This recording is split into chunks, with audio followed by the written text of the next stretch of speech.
Hi everyone. सो आज हम सबसे पहले पढ़ने वाले हैं फैटमैन से एक बेहद इम्पॉर्टेंट टॉपिक जिसका नाम है जियोमॉर्फोलॉजी एंड लैंडफॉर्म्स।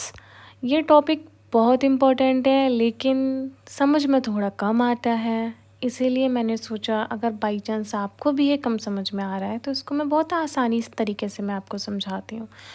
सबसे पहले हम स्टार्ट करते हैं जियोमॉर्फी के बारे में कि जियोमॉर्फी होता क्या है। तो जो जियोमॉर्फी है उसका मतलब होता है कि अर्थ पर जैसे कि ये पर्वत कैसे बनते हैं, नदियाँ कैसे बनती हैं, हिमनद कैसे बनते हैं, डेज़र्ट कैसे बनते हैं, जो भी चीज़ हमारे अर्थ के ऊपर लैंडफॉर्म में डिज़ाइन हुई हैं या फिर क्लासीफाई हुई हैं, उन सब को हम जियोमॉर्फी कहते हैं। अब जियोमॉर्फी में बेसिकली दो फोर्सेस लगती हैं, ठीक है, ध्यान से सुनिए। जियोमॉर्फी में दो प्रोसेस या बोल दें दो फोर्स लगती हैं जिनका नाम है, एक का नाम है एंडोजेनिक फोर्स, दूसरे का नाम है एक्सोजेनिक फोर्स। तो जो एंडोजेनिक फोर्स है वो इंटरनल लगती है यानी कि अंदर की तरफ लगती है, और जो एक्सोजेनिक फोर्स है वो बाहर की तरफ लगती है यानी कि एक्सटर्नल लगती है। एंडोजेनिक का मतलब होता है कि वो फोर्स जो किसी भी चीज़ को बिल्ड करे या इंक्रीज़ करे, जो भी आप कहना चाहो,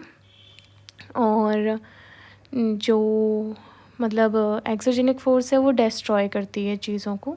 तो एंडोजेनिक बिल्ड कर रही है और एक्सोजेनिक क्या कर रही है, एक्सोजेनिक चीज़ों को डिस्ट्रॉय कर रही है, ठीक है। तो आपको समझ में आ गए दोनों फोर्सेस के बारे में। अब आप भी कभी भूलना मत इन चीज़ों को, ठीक है। एंडोजेनिक का मतलब है अंदर की साइड जो फोर्स लगती है, एक्सोजेनिक जो बाहर की साइड लगती है, ठीक है। और जो भी वाटर से रिलेटेड जो भी बात है, जो कंडीशन है, उन्हें हम हाइड्रोलॉजी के नाम से जानते हैं। उसके बाद हम आते हैं एंडोजेनिक प्रोसेस पे। तो ये जो प्रोसेस होती है, these are geological process that occur due to endogenic forces. All relief features on earth are subject to endogenic and exogenic forces.